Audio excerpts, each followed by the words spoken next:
brasão da cidade e a gente consegue contar a história quase que toda saindo daqui. Então vamos começar dizendo que a nossa história e a história dos índios estão relacionadas e juntas desde o início, certo?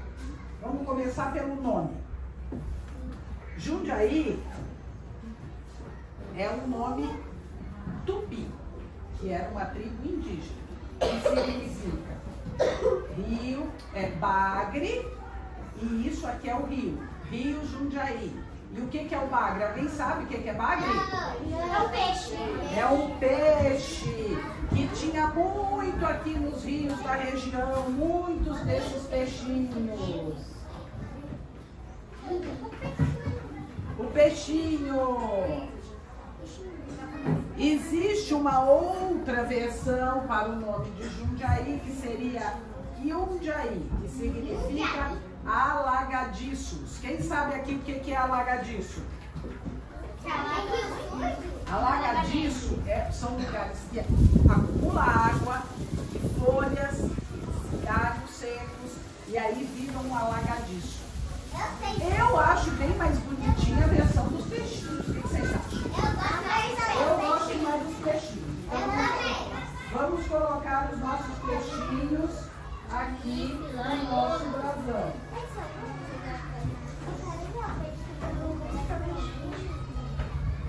Certo? Dizem que existia uma tribo de índios chamada Curuquins, que lá antigamente eles moravam na Serra do Japi para proteger a Serra do Japi. Eles eram índios gigantes, quase do tamanho das árvores. Olha como ele era muito grande. Muito grande. Olha que enorme que eram os seus índios. Hoje, Curuquins é o nome que se dá aos escoteiros mirins. Aqueles escoteiros criancinhas são chamados de Curuquins, em homenagem a esses índios que protegiam a Serra do Japi. Vamos colocar ele aqui também.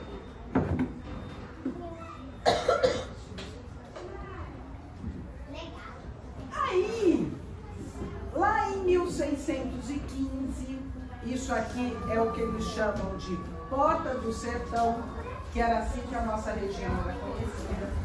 Em 1615 chegaram Rafael de Oliveira e Petronila Antunes, foram os primeiros brancos a chegarem na nossa região.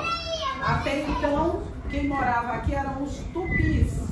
Os tupis eram índios, guerreiros, caçadores, pescadores, que moravam em aldeias circulares, com cabanas feitas de tronco e palha, certo? Então chegaram estes daqui e fundaram a freguesia Nossa Senhora do Desterro. Que Nossa Senhora do Desterro hoje é o nome da nossa igreja matriz. Quem conhece a igreja matriz? Aquela igreja grandona que tem lá no centro da cidade. Já era Nossa Senhora do Desterro o nosso nome aqui. Vocês sabiam que Jundiaí era tão grande, tão grande, tão grande que chegava até Minas Gerais? Vocês sabiam? Que depois, com o tempo, foi dividindo, foi fazendo outras cidades. Como que é o nome das cidades vizinhas aqui? Quem sabe o nome de alguma cidade aqui próxima? Não, São Paulo está muito longe, não é? Vinhedo, o que mais? Valinhos, Atibaia, o que mais? Campinas, Itupeva, Jarinu, todas essas cidades ao nosso redor aqui, era tudo Jundiaí lá antigamente, tá?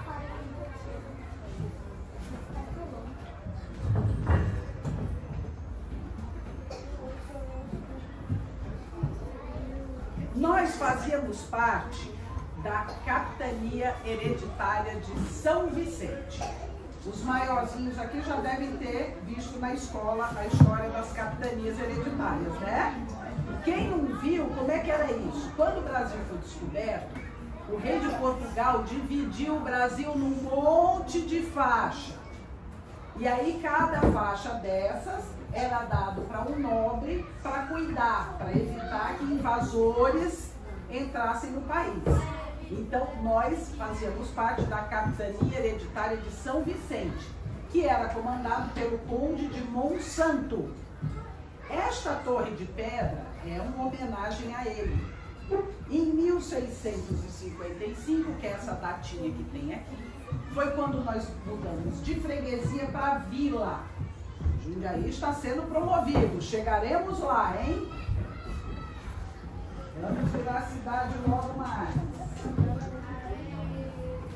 Como que tudo começou a crescer, as cidades começaram a se aprofundar mais pelo sertão, através dos bandeirantes. O que tem aqui perto que chama bandeirante? Uma rodovia. A estrada que chama Bandeirantes, em homenagem a esses senhores, que tinham um movimento que chamava Entradas e Bandeiras. Entradas porque eles entravam pelo sertão. E essa entrada pelos sertões foi feita porque tudo começasse a crescer. Eles pagavam em ouro para as pessoas que tinham agricultura de subsistência. Quem sabe o que é agricultura de subsistência aqui? O que é? É quando você planta para você comer. Quem tem hortinha em casa? É para você planta para você comer, não é para vender. Isso é agricultura de subsistência. Eles fizeram com que as pessoas começassem a plantar mais para vender para eles, porque eles iam fazer longas viagens dentro do mato, fugindo de tudo quanto era bicho esquisito que eles não conheciam, para poder ir descobrindo mais o Brasil. Certo?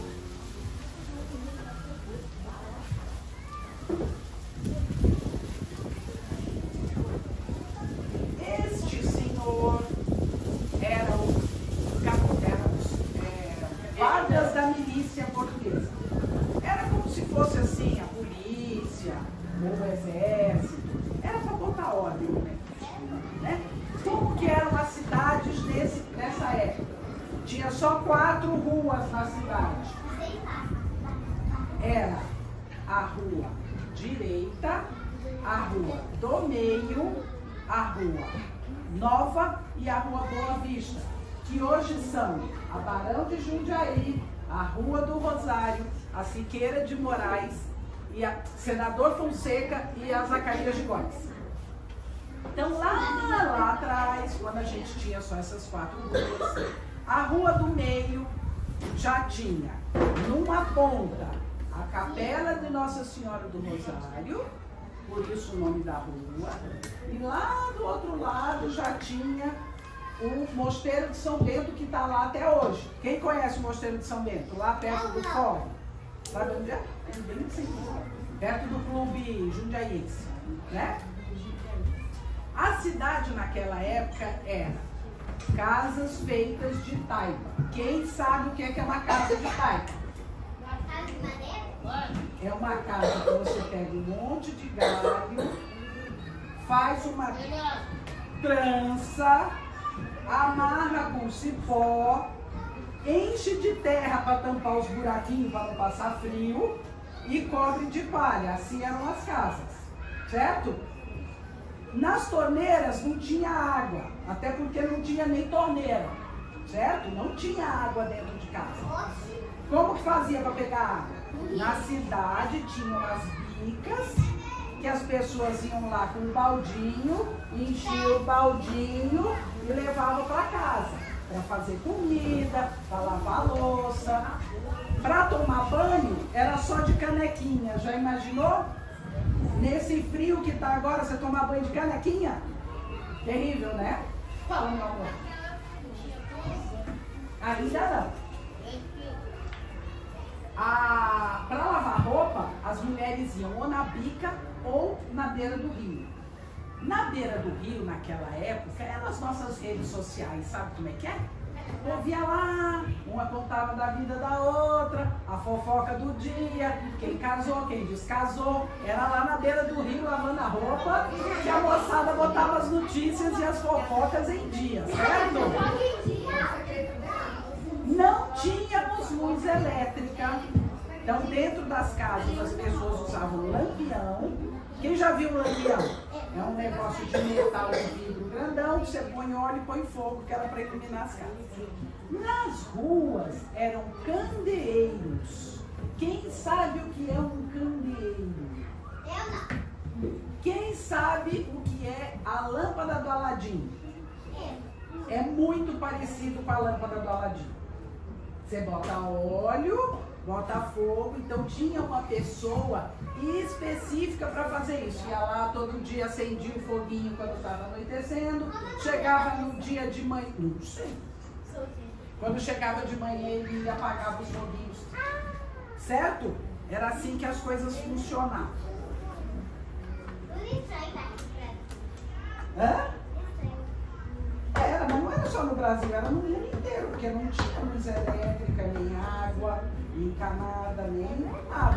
A nossa amiga ali que fica lá no DAI, ela mostra como é que funciona o esquema de água, de como é que limpa, como é que entra volta para a casa de todo mundo, como é que vem a água suja, passa por um processo de limpeza e volta para a casinha de vocês.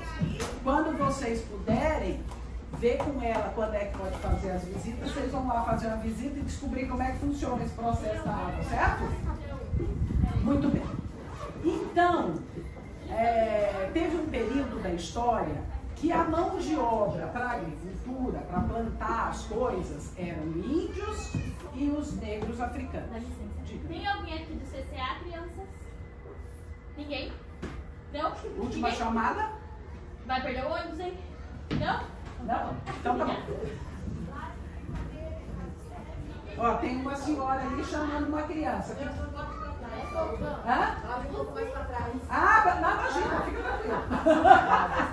Fica tranquilo. Então a gente tinha os índios e os africanos que vinham com mão de obra escrava. Lá para as tantas, os índios foram deixados, ficaram os africanos. Em 1880, aconteceu o quê? A libertação dos escravos. Ó, ficaram todos livres, todos lindos. E em 1891, os negros fizeram um clube, chama-se Clube 28 de Setembro, que é ali do lado do Terminal Central. Alguém já viu? Eu não. Aquele clube é o quarto clube mais antigo do Brasil. Eles iam lá para ter o espaço deles, para dançar, para conversar, para fazer e acontecer. Lá era a rede social deles naquela época, certo? O lugar de fazer as fofoquinhas. Então vamos colocar aqui o nosso amigo policial.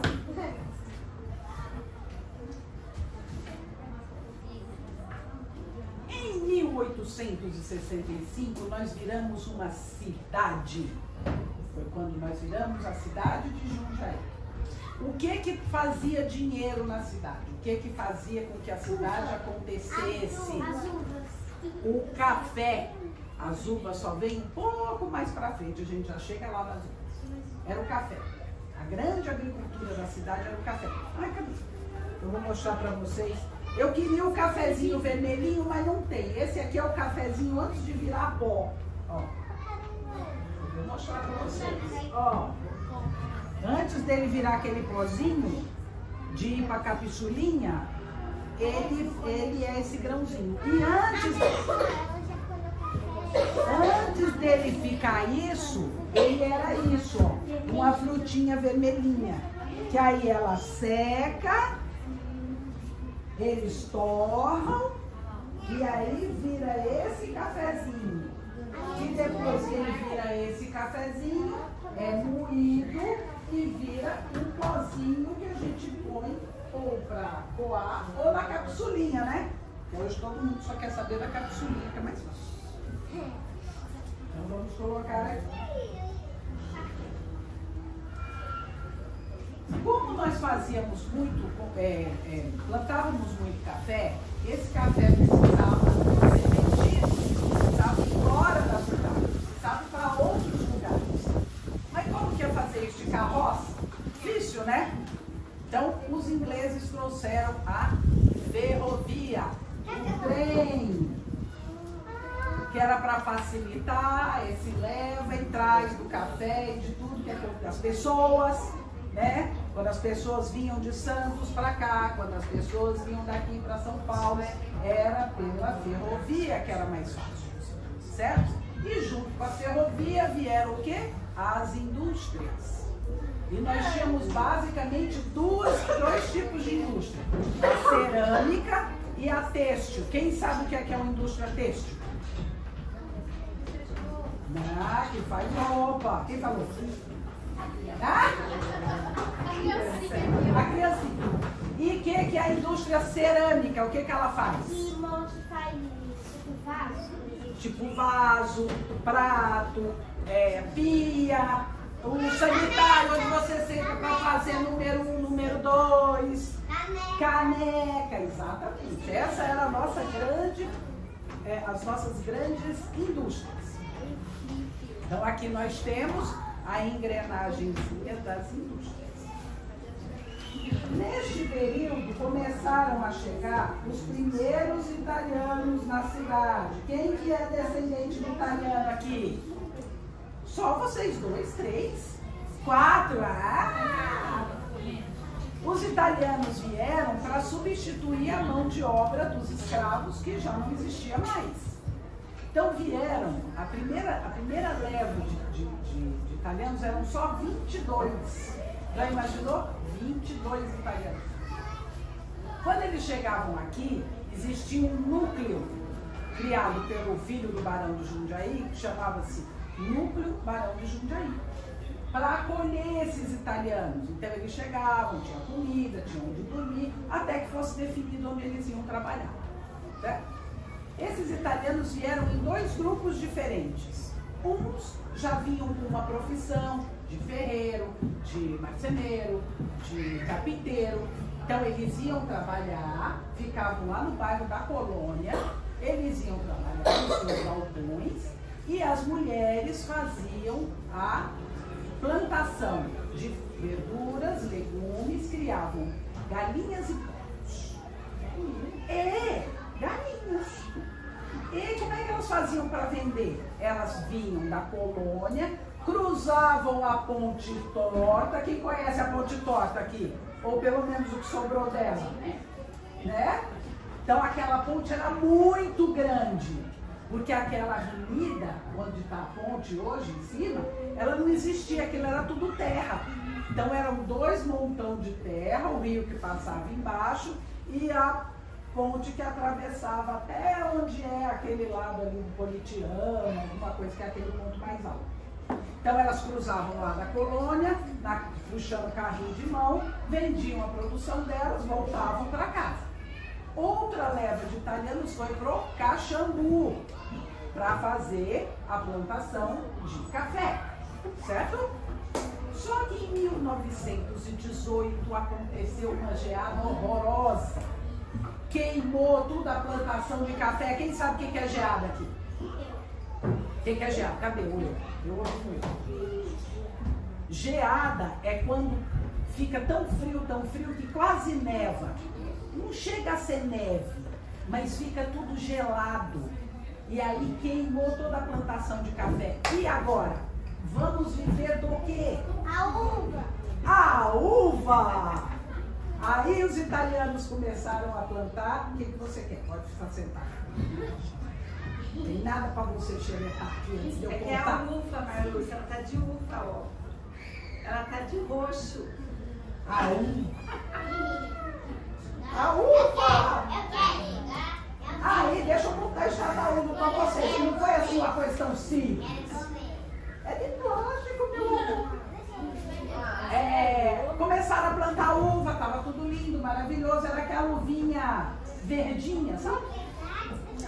Aquela uva verdinha que chama Niágara Branca. Não era essa. Aí, em 1933, aconteceu uma coisa muito estranha, que no meio da plantação de uva apareceu umas uvinhas. Vocês vão ficar com as uvas de caixa, eu vou ficar muito bravo. Apareceram essas uvinhas dessa cor. E aí o povo da cidade falou: essas uvas estão estragadas. Não quero essa uva. Que a uva boa é aquela verdinha. Essa daqui não tá bom. Aí o senhor Antônio Carbonari, que era o dono da terra onde apareceu essa uvinha, teve a grande ideia de pegar, botar numa caixinha, pegar o trem e ir lá para o Rio de Janeiro. Falou para eles, olha, o seguinte, esta uva é maravilhosa, é uma safra especial, ela até custa mais caro, mas ela é maravilhosa. E os cariocas amaram a uva. Quem aqui já foi na festa da uva? Vocês olharam ou repararam que quando você chega, tem a casa do colono, que é para dizer que era um sítio que plantava uvas. Aí você sobe uma rampinha, tem a imagem da estação ferroviária de Jundiaí, não é? Aí você sobe mais uma rampinha, tem a imagem da Estação da Luz, que é em São Paulo. E lá do outro lado tem a estação do Rio de Janeiro. Esse era o trajeto que a uva fazia. Saía daqui na estação de Jundiaí, São Paulo, Rio de Janeiro. Bom, viramos um sucesso, os cariocas nos deram o nome de Terra da Uva. Foram eles que nos batizaram de Terra da Uva. E, partindo disso, em 34, de acordo com esse sucesso todo, o Carbonari resolveu fazer a primeira festa da uva, que tem até hoje lá no espaço, naquele parque, que se chama Parque Comendador Antônio Carbonari. E hoje nós temos aqui uma pessoa ilustre da festa da uva. Aquela linda garota é ainda a nossa rainha da uva esse ano. E foi uma surpresa muito boa encontrá-la aqui. Hoje ela está de Cinderela, né? De gata borralheira. Hoje depois da meia-noite acaba tudo. Desmonta tudo. Mas era assim, depois da meia-noite desmontava tudo. Então ela é a nossa rainha atual, rainha da uva, lá da festa da uva. Certo? Então, fizemos essa viagem pela terra da uva. Mas eu vou contar uma história que eu achei linda, falando do Carbonari. O Carbonari tinha uma filha chamada Helena. E eu não sei, talvez os mais velhos se lembrem, que antigamente a gente comprava a uva, ela vinha numa caixinha de madeira, com um papel, o papel, se eu não me engano, era até meio roxinho. Aí você bota a uva e cobre, ela vinha cobertinha. Alguém de vocês chegou a ver isso? Ela pegou esse papel e escreveu: eu sou a Helena Carbonari, eu moro em Jundiaí e eu quero me casar. Quem comprar essa caixa de uva pode casar comigo. Louca, né? Sem noção. Então o Tinder já na época. O Tinder na época. Aí, o que aconteceu? Essa caixa de uva foi embora, foi parar no Porto de Santos. Chegando um navio, um italiano recém-chegado comprou a caixa de uva e leu aquele bilhete e falou: não tenho nada a perder, não tenho pão onde ir, não conheço ninguém, eu vou lá. Pegou a caixinha de uva, ó, trenzão, Jundiaí. Desceu do trem, encontrou um moço lá descarregando umas caixas. Falou: olha, moço, é o seguinte, eu acabei de chegar da Itália e eu achei esse bilhete aqui nessa caixa de uva, eu quero conhecer essa moça. E ele disse: me ajuda a descarregar essa caixa, que eu te levo lá, que ela é minha irmã. Olha que coisa louca! E eles se conheceram, e eles realmente se casaram, e tiveram vários filhos. Quem me contou essa história foi uma bisneta do Carbonari. Ela chegou a conhecer a Helena já bem idosa, mas casada com este italiano que chegou e pegou. Gente, tinha tudo para dar errado nisso, não é? Mas não deu. Enfim, aqui é a nossa folhinha. Agora eu vou contar umas curiosidades para vocês. Vocês sabiam que Jundiaí tem lenda? Quem sabe o que é lenda aqui? O que é lenda? É uma história que se conta de pai para filho, ou de uma pessoa para outra, mas ninguém sabe se é verdade ou não. E nós temos a lenda do lobisomem de Jundiaí. Vocês sabiam? Que Jundiaí tem lobisomem? Pois eu vou contar para vocês. Um padeiro lá de bairro de Santa Clara estava lá fazendo o pão dele, o forno era do lado de fora, não é que nem agora. Tá apareceu um lobisomem em cima dele. Durante o dia, lobisomem sem noção também, né? Porque eu saiba, lobisomem só aparece à noite. Mas assim, apareceu lá, foi em cima dele, ele pegou um negócio que estava amassando o pão, desceu o sarrafo no lobisomem saiu correndo, foi embora. Ele acabou de fazer o pão, foi dormir. Quando ele acordou, estava o corpo dele todo arranhado, com aquelas unhas. Ele ficou apavorado, correu para a cidade e contou para todo mundo. Gente, um lobisomem apareceu lá nas minhas terras, eu botei ele para correr, ele voltou e destruiu o meu forno. Aí uns falaram, tá bom. Então assim, ninguém sabe se é real ou não. Dizem que é, né? Agora, quem daqui conhece ou já ouviu falar da Maria dos Pacotes? Eu não. A Maria dos Pacotes era uma senhora, essa não é lenda, essa é real. Ela era uma senhora que andava pelas ruas do centro com um monte de pacotes. Que era uma senhora que ela tinha sido muito bonita, ela tinha um olho bem clarinho, né? Mas era brava. Ela era tão brava que os pais de crianças malcriadas falavam: se vocês não se comportarem, eu vou dar vocês para Maria dos Pacotes. Não era assim? Era assim. Pra dar medo da gente, que ela ia levar a gente embora. Dentro dos pacotes. Uma malcriação. Por que ela andava com aqueles pacotes? A história é, ela ia casar e quando ela estava prestes a se casar, o noivo deu no pé, largou ela para trás. E desde então ela ficou meio. Então aqueles pacotes para ela eram os presentes de casamento dela. Então ela morreu com 84 anos. Isso deve ter acontecido com ela com 20 e poucos, quer dizer, foram 60 ou quase 60 anos dessa vida de andarilha na cidade. Eu acho que ela tinha uma casa, não tenho certeza. Mas ela andava pela cidade o tempo inteiro com aqueles pacotes. Então essa é uma figura histórica daqui da cidade. E a nossa última historinha, nós vamos falar do Paulista Futebol Clube. Quem conhece o Paulista Futebol Clube? Ah, muito bem. O Paulista foi fundado lá atrás pelos funcionários da ferrovia. Eles não tinham investimento, juntaram lá um bando para ir jogar futebol. E eu não sei se vocês sabem, mas o apelido do Paulista é Galo de Jundiaí. Né? Vocês sabem por quê? Sabem por quê que é o Galo de Jundiaí? Agora quem está jogando agora é o Palmeiras. Ah, é? Agora o time da Mineira é o Palmeiras. Lá aqui no Paulista. É. Ah, mas vocês sabem por que chama Galo de Jundiaí? Eu sei, porque cada do time chamava Galo Paulista, depois o primeiro time. Não, foi assim. Lá atrás, eles estavam jogando e perdendo o jogo. E já começou a dar desespero ali na moçada, e agora o que nós vamos fazer, o que nós vamos fazer? Algum torcedor teve a ideia de jogar um galo no meio do jogo, no meio do campo. E o galo começou a correr para lá, para cá, e todo mundo correndo atrás desse galo. Resumo, bagunçaram o jogo, ganharam, né? E desde então, Jundiaí virou, o Paulista virou o Galo de Jundiaí. Então, gente, isso é Jundiaí. É uma cidade grande com cara de cidade. Já acabou? Acabou.